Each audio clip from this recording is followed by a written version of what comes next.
magkakambal na pagseserbisyo sa bayan. Hatid ang mga balita na bagong-bago, hindi OA. Diretsahang pagbibigay ng kailangang impormasyon sa bayan. Tandem nina David at John, hatid ng nagbabalita ng tama, naglilingkod ng tama. DWIZ, Monday to Friday, 6 a.m.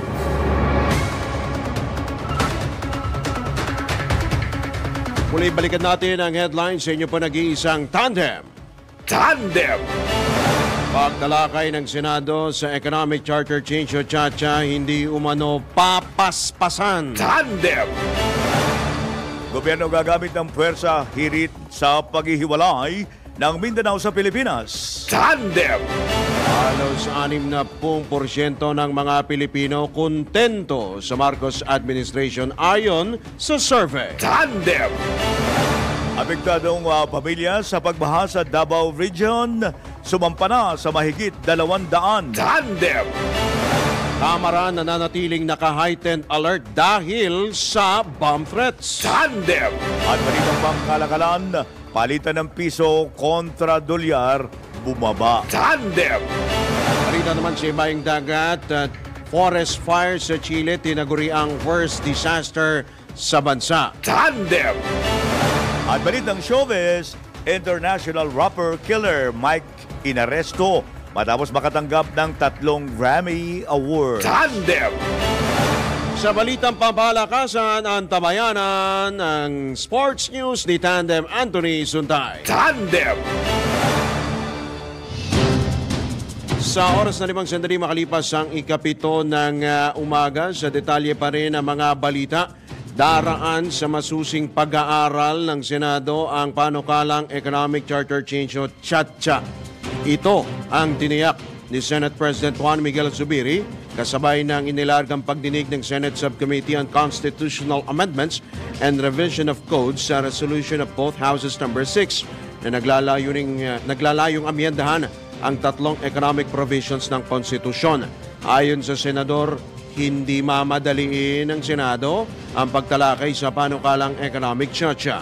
Hindi rin anya sila magpapadala sa anumang deadline at hindi itutulad ang pag-aaral sa saligang batas sa ibang panukala na inaaprobahan ng hindi pinag-iisipang maigi. Idinagdag pa ni Senator Zubiri na nasa kamay na ni Senador Sani Angara ang pagtatakda ng timeline at pagpapasya ng pagpapatawag ng mga pagdinig sa mga kinatawa ng iba't ibang sektor. Tandem! Hindi naman magdadalawang isip ang gobyerno na gumamit ng puwersa at kapangyarihan para mapigilan at patigilin ang mga pagtatangka na ihiwalay ang alinmang bahagi ng bansa. Ito ang sinabi ni National Security Advisor Eduardo Año matapos ang panawagan ni dating Pangulong Rodrigo Duterte na ihiwalay ang Mindanao. Iginit pa ng kalihim na hindi hahayaan ng pamahalaan ng anumang tangkang sirain ang Republika at hindi matitinag ang pagbabantay sa soberanya at integridad ng pambansang teritoryo. Mahalaga umano ang pagkakaisa at katatagan dahil ang mga panawagan para sa pagkakahati ng bansa ay magpapahina sa pagunlad. Magugunit ang nagsilbing hepe ng Armed Forces of the Philippines noong panahon ni Duterte at samantala una nang isinopla ni dating AFP Chief General Carlito Galvez ang panawagan ni Duterte na ihiwalay ang Mindanao sa Pilipinas. Tandem! Sa iba pang balita, dapat panatilihin ang presensya ng National Task to End Local Communist Armed Conflict o NTF-ELCAC. Ito ang tugon ni Senator Amy Marcos sa rekomendasyon ni United Nations Special Rapporteur Irene Khan na buwagin ang NTF-ELCAC. Ayon kay Senator Marcos, sa halip na lusawin ay dapat pangpalakasin ang mandato ng nasabing task force na ipagpatuloy ang mapayapang pagbabalik loob sa gobyerno ng mga rebel returnees. Pakikialaman niya ang ginawang panawagan ni Khan. Dahil dito, kumpiyansa ang presidential sister o naniniwala ang presidential sister na counterproductive at mas mapanganib kapag binuwag ang NTF-ELCAC. Tandem!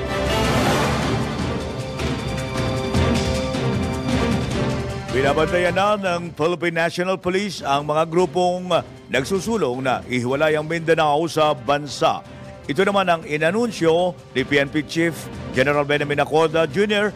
kahit hindi siya naniniwala na pagbungulan nito ng gulo sa ngayon. Ayon kay General Acorda, walang malaking grupo na sumusuporta sa panukalang ihiwalay ang Mindanao sa Pilipinas. Matatandang isinulong ni dating Pangulong Rodrigo Duterte ang paghihiwalay ng nabanggit na pulo sa Pilipinas. Tandem! Ipinagmamalaki naman ng 4 na gobernador mula sa Bangsamoro Autonomous Region and Muslim Mindanao ang pagkakakilanlan nito bilang mahalagang bahagi ng Republika ng Pilipinas. Tugon ito ng mga gobernador sa kabilangan ng panawagan ni dating Pangulong Rodrigo Duterte na ihiwalay na sa Pilipinas ang Mindanao. Binigyang diin ni na Governor Ismael Sali ng Tawi-Tawi, Hajiman Hatama Saliman ng Basilan, Mamintal Alonto Adjong Jr. ng Lanao del Sur at Abdul Rauf Makakakwa ng Maguindanao del Norte na mga taong Bangsamoro ay susulong ng sama-sama bilang isa. Iginit din na mga nasabing opisyal na nakatuon sila sa pag-unlad ng kanilang mga lalawigan at ituloy ang kanilang pananaw sa malalim na kapayapaan at kaunlaran sa rehiyon. Kaugnay nito, tiniyak din ng 4 na gobernador ang kanilang suporta sa Administrasyong Marcos. Tandem! Samantalang naka-heightened alert na ang Kamara matapos makatanggap ng mga banta sa seguridad. Ayon kay House Secretary General Reginald Velasco, sinabi nito na nakatanggap na ng mga pagbabanta ang ilan sa miyembro ng Kamara. Bagamat hindi naman pinangalanan kung sino mga ito at kung ano ang banta na natanggap. Kinumpirma ng opisyal na isa sa mga ito ay ang bantang pagpapasabog sa batasang pambansa. Ngayon ay hanggang sa gate na lamang ang mga motor, lalo na ang mga delivery.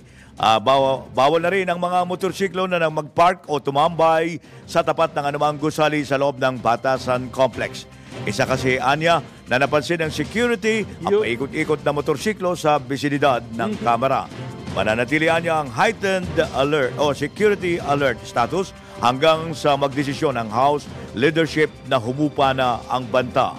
Magugunita na November 2017 ay niyanig ng malakas na pagsabog ang south wing ng Kamara na ikinasawi ng 3 katao kabilang ang umano'y target na si Basilan Representative Wahab Akbar, habang 7 pa ang nasugatan kabilang ang 2 kongresista. Tandem! 2007 yun, November 2007, naalala natin yun, yung bomba na motorcycle bomb. 2007. Sa pagkakaalam ko, hindi 2017. Hindi 2017. Ang nasawi nun, 3, at ang itinuturo nga na utak, di umano, doon sa pagpapasabog ay si dating Governor Jerry Salapudin. Kung natanda mo pa rin. Natanda ko pa rin. Baka ikaw siya nag-cover ka niyan. Ha? Hindi ko nga rin ako ba nag-cover? Yun ho yung issue dyan. At subukan din natin na actually, ang sinasabi ho ng PNP dito, ang sinasabi, senyor, ni PNP spokesperson Colonel Jean Fajardo, negative daw sa bomb threat. Yan po ang kanila pong... negative, bakit ganon kahigpit? Based on assessment ng PNP. Okay.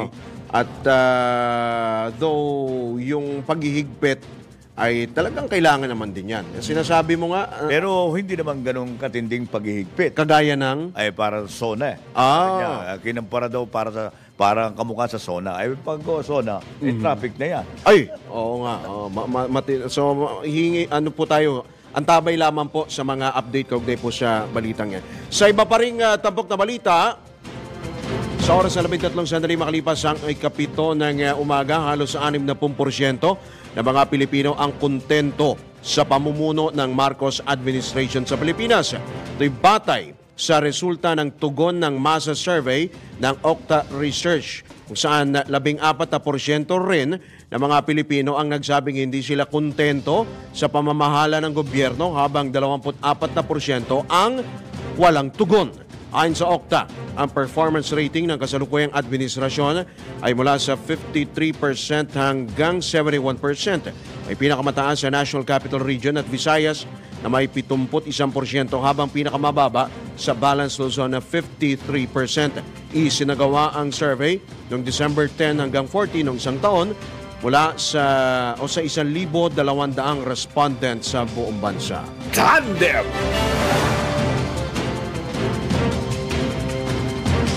Samantala, posibleng bumaba ang presyo ng bigas ngayong buwan. Ayon kay Samahang Industriya ng Agrikultura President Engineer Rosendo So, maaaring bumaba sa 2 piso hanggang 4 na piso ang presyo ng kada kilo ng bigas ngayong Pebrero. Ba, talaga? Ano yan? Bumahaba ng imported na bigas? Hindi naman. Ang ito ang paliwanag ni Sinag President So. Ito'y dahil nagsimula na yung anihan. Ayun, sariling atin ha.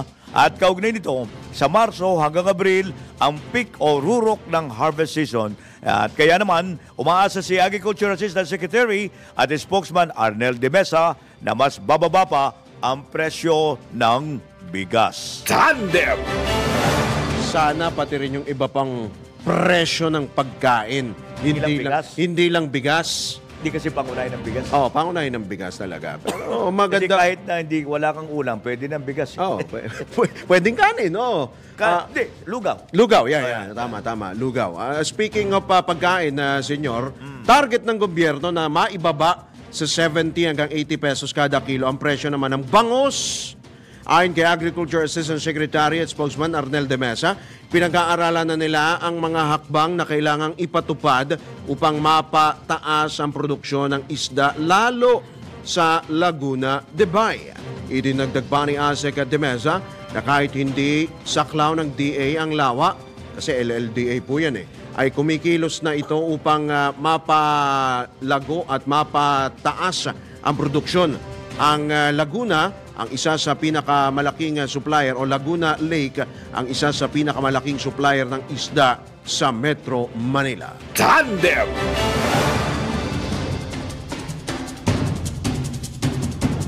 Tututukan naman ng Department of Agriculture ang pagpapataas ng produksyon ng pagkain tulad ng bigas, gulay, isda at karne sa susunod na 3 taon. Ito sinabi ni DA spokesperson at ASEC Arnel de Mesa na kung saan ito ang pangunahing prioridad ng Marcos administration sa 3-year agricultural plan. Kabilang narito ang karagdagang irrigation system, post-harvest at storage facilities, farm mechanization, paggamit ng makabagong teknolohiya at research and development.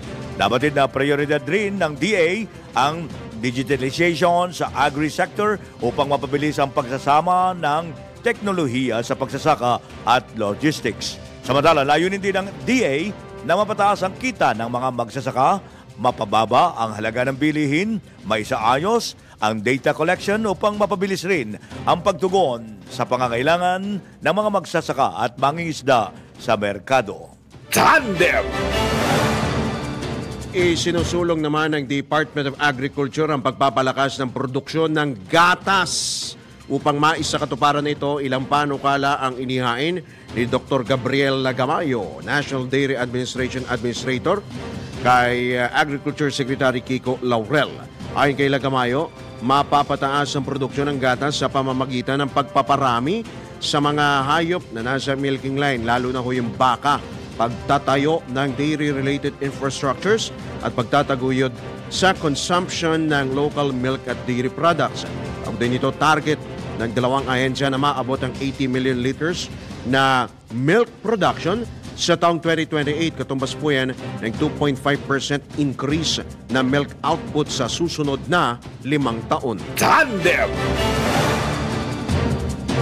Inihikayat naman ng Department of Agriculture ang mga Pilipino na kumain ng itlog. Ang itlog Nila. Wow. Ayon kay DA spokesperson at ASEC Arnel de Mesa, maganda daw ang produksyon ng mga nasa layer industry dahil sa malamig na panahon. Kaya marami po ang supply ng itlog at bumababa na ang presyo nito sa pamilihan. Anya, ang itlog ang isa sa pinakamurang pinagkukunan ng protina, kaya nais ng DA na i-promote ito para sa mas maraming Pinoy ang kakain ng itlog natin. Aha. Hindi ko sinasarili yan. At kaugnay nito, ilalapit din ng DA sa Department of Social Welfare and Development at National Nutrition Council ang produktong itlog ng mga magsasaka upang matulungan ang mga ito sa kanilang negosyo. Tandem! Speaking of itlog, Pa rin? aminado ang PEBA o Philippine Egg Board Association na hindi sumusunod sa pagbaba ng farm gate price ng itlog ang mga retailer kaya't hindi maramdaman ng mga consumer natin ang pagbaba ng presyo nito. Sa panayam ng DWIC, inihayag ni PEBA President Francis Uyehara na nakararanas ng oversupply ang poultry farmers dahil sa paghahabol ng demand noong nakarang taon na nagresulta sa pagbaba nga ng farm gate price. May disconnect po ang presyo ng farm gate price yung retail. Ngayon po kasi nagbababa po ang presyo ng farms. Pero ang kadalasan pong nangyayari sa retail, sa market, hindi po nila sinusundan yung pagbaba. Naiiwan po yung presyo sa mataas. Kaya po hindi po nararamdaman ng mamimili o ng consumer yung price difference po. Dapat sila po ang nakikinabang sa price difference tuwing bababa po ang presyo ng itlog sa mga farms.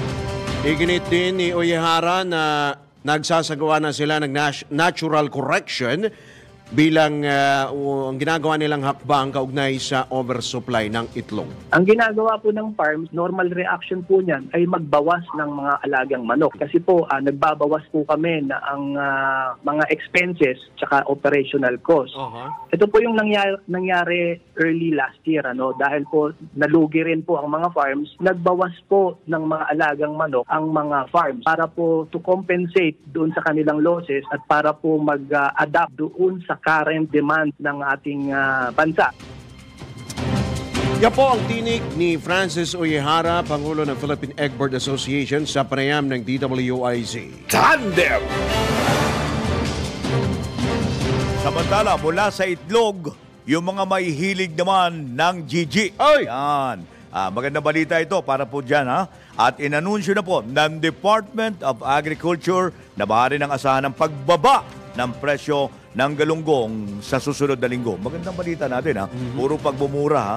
At dulot na rin ito ng pagtatapos ng 3 buwang close fishing season sa Palawan. Ayon kay DA spokesperson Arnel de Mesa, sa pagtaya daw ng BIFAR ay mararamdaman ang pagbaba sa presyo ng GG sa huling bahagi ng Pebrero hanggang sa Marso. Sa ngayon, naglalaro ito ng 200 pesos hanggang 330 pesos ang bentahan ng lokal na galunggong sa ilang pamilihan sa Metro Manila. Bukod naman sa galunggong, inaasahan din ng pagbaba ng presyo ng iba pang isda gaya ng tuna at matang baka. Tandem! Sa kabila nga po ng pagmumura, may nagmamahal. Ganun ba? May nagmamahal sa atin pong mga Pilipino. Sige. Ang pagmamahal po na ibinibigay ng mga presyo. oil products. Wala ka naman magagawa. Bakit? Mapagmumura mo ba yan? Wala naman tayo niyan. Oo nga. Wala naman tayo. Yung katas na lang ng pawis. Bakit hindi nyo? Umarangkada na ang panibagong taas presyo. For the 5th time around, panibagong taas presyo sa mga produktong petrolyo. Naipul tank na ba nila? Full tank na sila? Malamang kahagabi nag-full tank Full na tank sila. na yan. At ayon sa mga kumpanya ng langis, 75 centavos ang dagdag presyo sa kada litro ng gasolina habang 80 centimos sa kada litro ng kerosene. Piso at 50 centimos naman sa kada litro ng diesel. Unang nagpatupad ng buwan namanong price increase ang Caltex na sinundan ho yan. Ang Caltex po alas 12, kaninang hating gabi, sinundan kaninang alas 6 po ng umaga ng Shell, Sea Oil, Petron at iba pa hong mga oil companies. Tandem!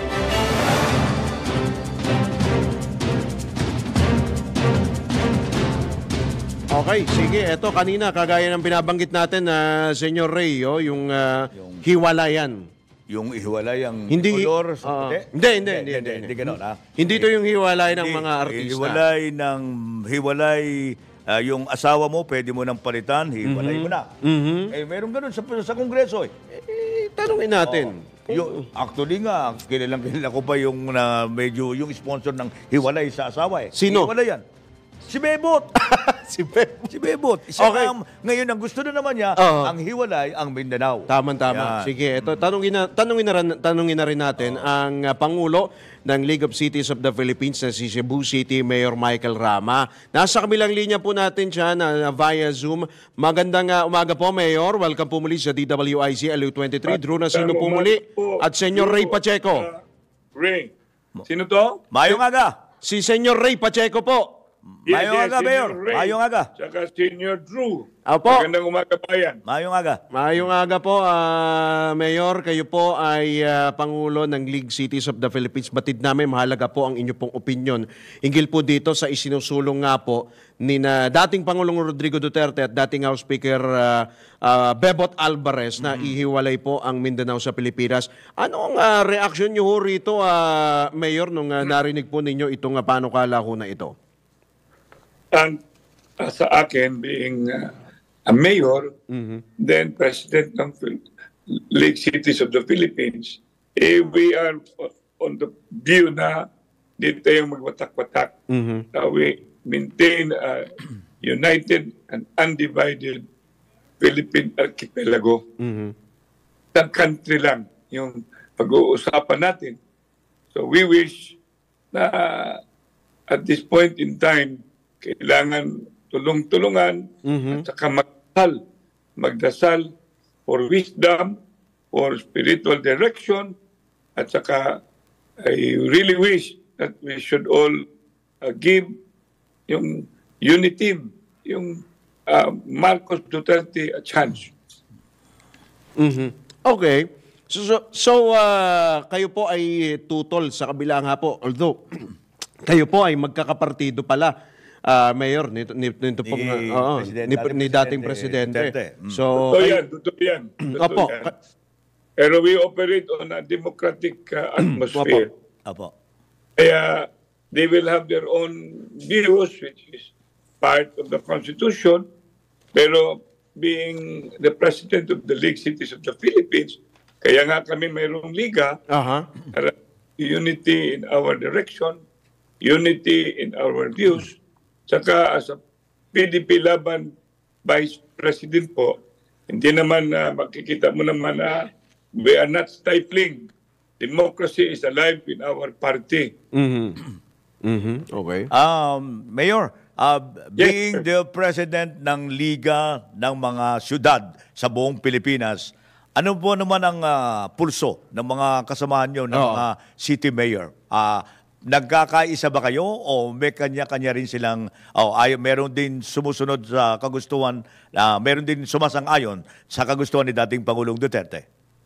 Hindi ko we're now coming out because I already made a statement in support for an undivided at saka united Philippines. Now I wish I would be able to get already the consensus in referendum that we are having done by our secretariat para we will speak as one voice. Okay. Kasi di naman yung sang-ayon or against, but our stand is we need to have the unity, and itong stand ko personal. At saka, President, wishing that I'm being heard na 6 years pa naman yung termino ni President Marcos. Same manner, 6 years din. Saka nabawasan na. Ang pinaka-importante, ito yung challenge natin ngayon. Political maturity ang kailangan, spiritual nourishment at saka direction so that we will be able to come up with a very divine stand. Divine stand, spiritual stand. That somehow we wish become also a political stand. Okay.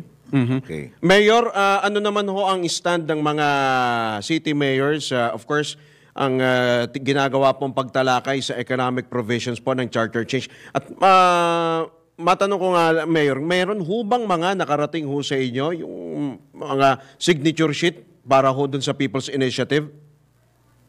If you're asking me as mayor, I had a meeting with some of my members of Barug Team Rama Opo. kahap.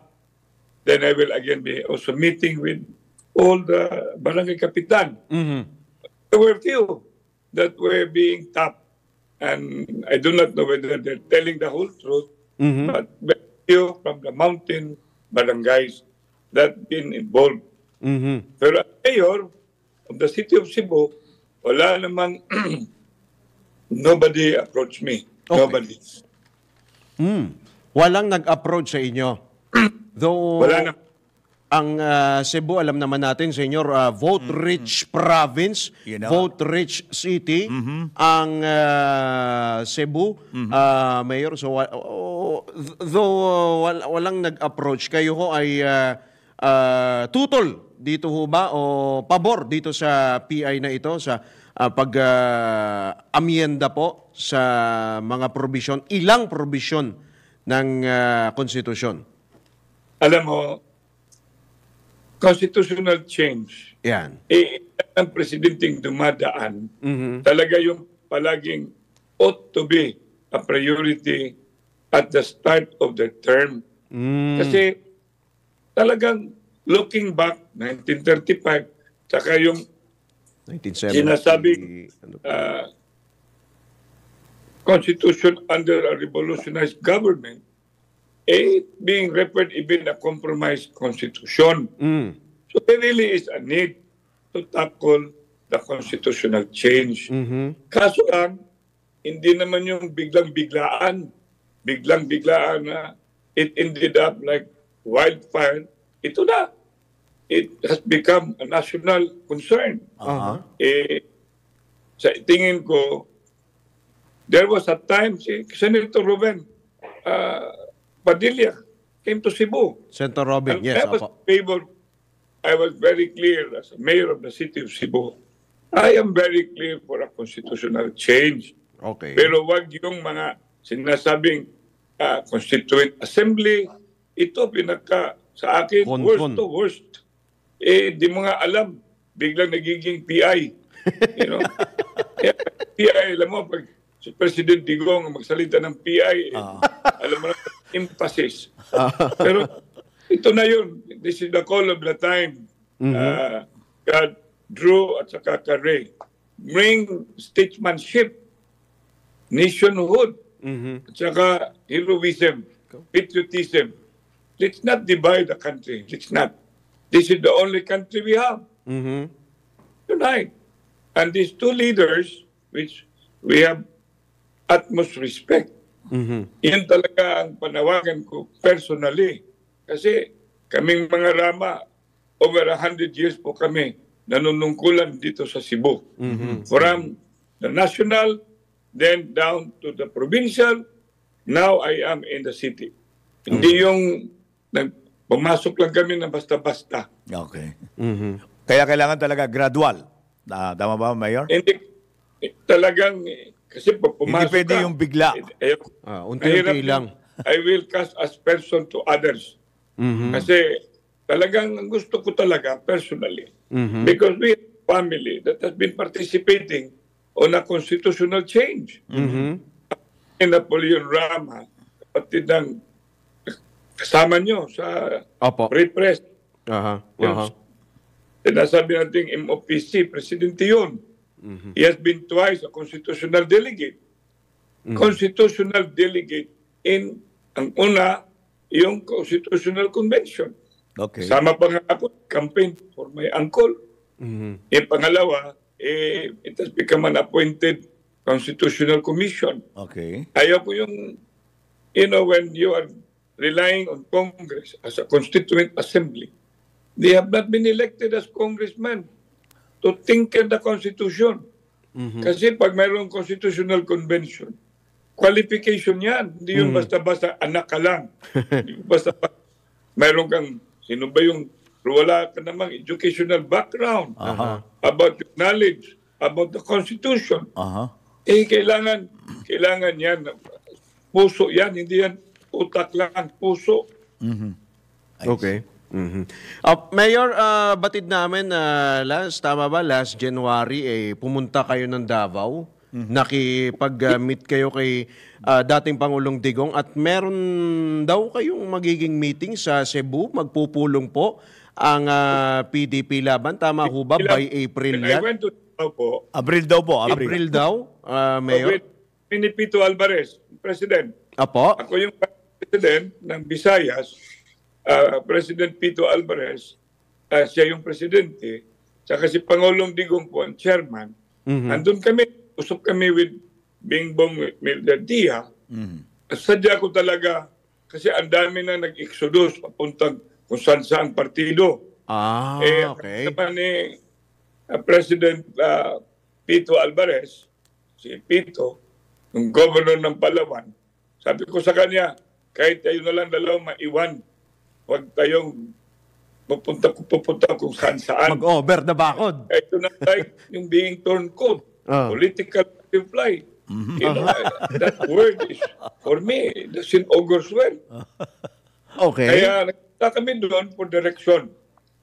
Kaya nag-usap kami, kaya we have had that agreement na yung PDP laban will be coming to Cebu by April 18 or 19. Saka at the same time, pumunta rin dito kausap kami ni President Pito Alvarez sa bahay ko. Bago na nagsasigning kami ng MUA for palarong pambansa with Vice President Sara Duterte. Okay. Kaya yung direction namin is more on an assembly so that we will know where do we stand amidst all this constitutional, where do we stand on the future political environment. Ganon yun. So sa Abril ba, inaasahan natin na may mga senatorial lineup tayo na na malalaman namin. Mayroon pinag-uusapan namin. Hindi pa Wala pa. Okay, galang. No, hindi ko lang masabi. Kasi pinag-usapan namin yan ni President Mayor Duterte, saka yung mga move, very clear. I was very clear sa kanya na pag mayroong mga move to tinker the Constitution na hindi naman sa proseso, wala naman sa duly constituted foundation authority, I will definitely be not in favor. Okay. Sige po. Abangan po namin yan, Mayor, sa mga susunod pong mga episode. At marami pong salamat, Mayor Mike, sa inyo pong oras. Magandang umaga po. Good luck po sa inyo, sir. Magandang umaga, Drew. Damogin salamat, Mayor. Damogin salamat. For our country. Yes. Ingat po. Ingat kayo. Damogin salamat, Mayor. Marami po salamat. Si Cebu City Mayor Michael Rama, ang Pangulo po ng League of Cities of the Philippines. Ito tayo po ay tumanggap ng ilang pa mga pag-ulat mula sa labas ng himpilan. Paano kalambatas na magpapatupad ng reforma sa PNP lusot na sa Senado? Alamin natin ang report. Nagbabalik si Patrol 19 Celi Ortega Bueno. Pasado na sa ikatlo at huling pagbasa ng Senado ang panukalang batas na naglalayong magpatupad ng reforma sa Philippine National Police o ang Senate Bill No. 2449. Sa botong 23 ng mga senador na pumabor, walang kumontra at walang nag-abstain.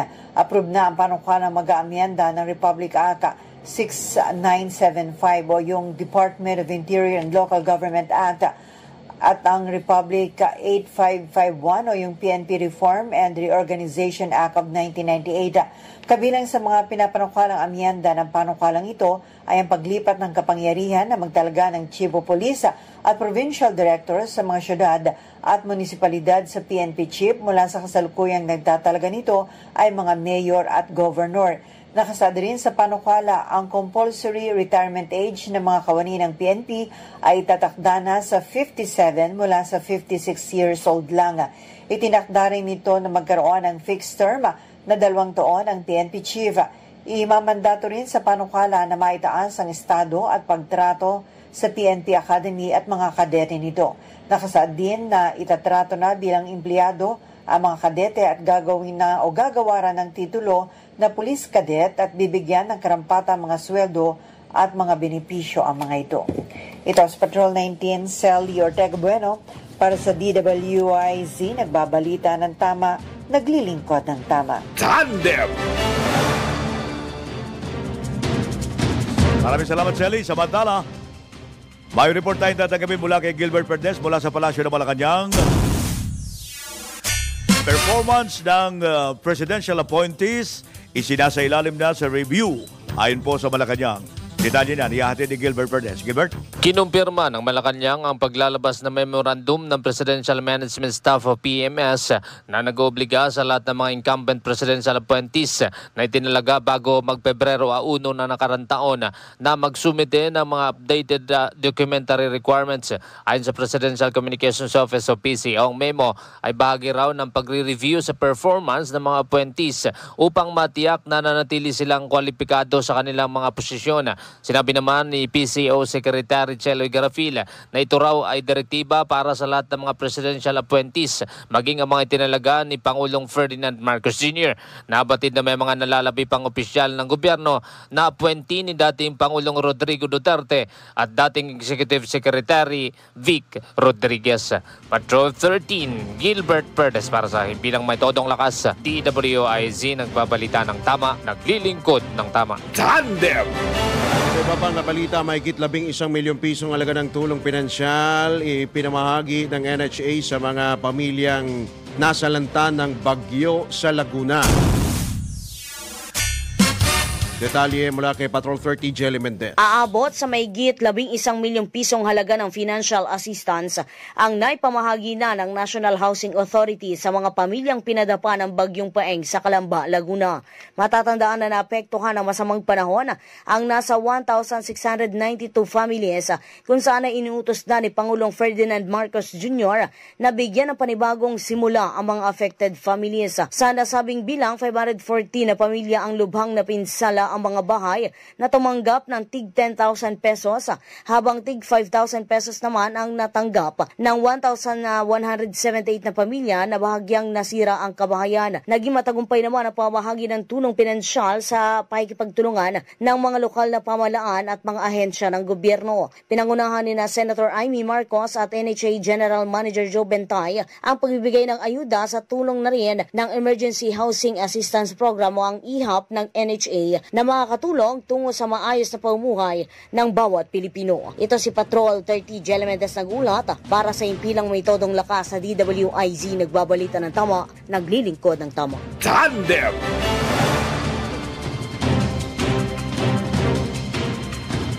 Samantala, may report pa rin tayo mula kay Celia Ortega Bueno. Mas mabigat na parusa sa mga pulis na magpapakalat ng ebidensya sa social media, isusulong daw sa Senado. Ang detalye niyan kay Celia Ortega Bueno. Celia? Sinusulong ni Senator Robin Padilla na gawing kasong kriminal at mas bigatan ang parusa sa mga pulis na magpapakalat lalo na sa social media ng mga ebidensya sa isang krimen. Ipinaalala ni Senator Padilla ang kumalat na video sa social media ng pumanaw na si Ronaldo Valdez na sinasabing nagbaril sa ulo. Gid ni Padilla, lalong bumigat ang nararamdaman ng lahat sa pagkalat ng video sa social media na kinuna na matagpuan ang nag-aagaw buhay na si Ronaldo Valdez. Tinawag ni Padilla na isang kabastusan, kawalang konsyensya at walang pakundangang mga alagad ng batas ang nasa likod ng nagpakalat ng video. Bagamat agad-an niyang nasuspinde ng pamunuan ng Quezon City Police District ang nagpakalat ng video, dapat anyang tiyakin ng mga ahensya ng gobyerno lalo na ng PNP na hindi na mauulit ang naturang insidente. Sinabi ni Padilla na kakaharapin ang nagpakalat ng video ang mga kasong administratibo, neglect of duty at grave misconduct. Pero giniti Padilla na dapat ipatawan din ang kasong kriminal ang mga pulis na magpapakalat ng ebidensya. Kaya maghahainaan niya siya ng panukala na naglalayong bigyan ng mas mabigat na parusa o kasong kriminal ang sinumang lalabag sa tamang paghawak at pag-iingat ng mga ebidensya sa isang investigasyon. Ibinunyag din ni Padilla na nakarating sa kanyang impormasyon na ginagambala ng mga nakasuhang alagad ng batas ang pamilya ng namayapang aktor, partikular ang mga anak nito na sina Jano at Melissa Gibbs. Ipinunto rin ni Padilla na hindi ito ang unang pagkakataong nasangkot ang mga tauhan ng PNP sa pagpapalakas o pagpapalabas ng mga imahe at video na dapat ay ginagamit lamang na bahagi ng investigasyon. Ito sa Patrol 19, Sally Ortega Bueno para sa DWIZ, nagbabalita ng tama, naglilingkod ng tama. Kapag may bagong balita, naka-on air, agad-agad, DWIZ Patrol Report! Sa iba pa rin paksa ng mga balita, nananatili pa rin sa mga evacuation centers sa mga pamilyang naapekto ng flash floods at landslides sa Mindanao. Ayon kay Director Edgar Posadas, spokesperson ng Office of the Civil Defense, mahigit 200,000 pamilya ang nananatili sa mga evacuation center sa mahigit 300 evacuation center sa 5 rehiyon at maaari pa itong madagdagan dahil patuloy ang pagdating ng mga bakwit. Samantala, patuloy ang pagbabantay ng OCD sa mga naapektuhan naman ng nalusaw na low pressure area sa Mindanao, pero sa ngayon wala nang naitalang water interruption habang 46% ng naibalik ang kuryente. Tandem! Balitang pangkalakalan. Bahagya muling humina ang piso kontra dolyar.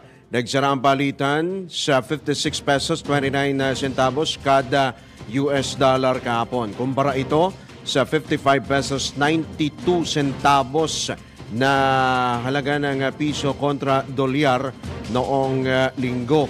Ipinalawanag ng ekonomistang si Michael Ricafort, tumaas ang halaga ng dolyar matapos ang pahayag ni US Federal Reserve System Chairman Jerome Powell na posibleng hindi magkaroon ng interest rate cut sa susunod na buwan. Idinagdag pa ni Ricafort na mas dumami ang bilang ng mga may trabaho kasi sa Estados Unidos.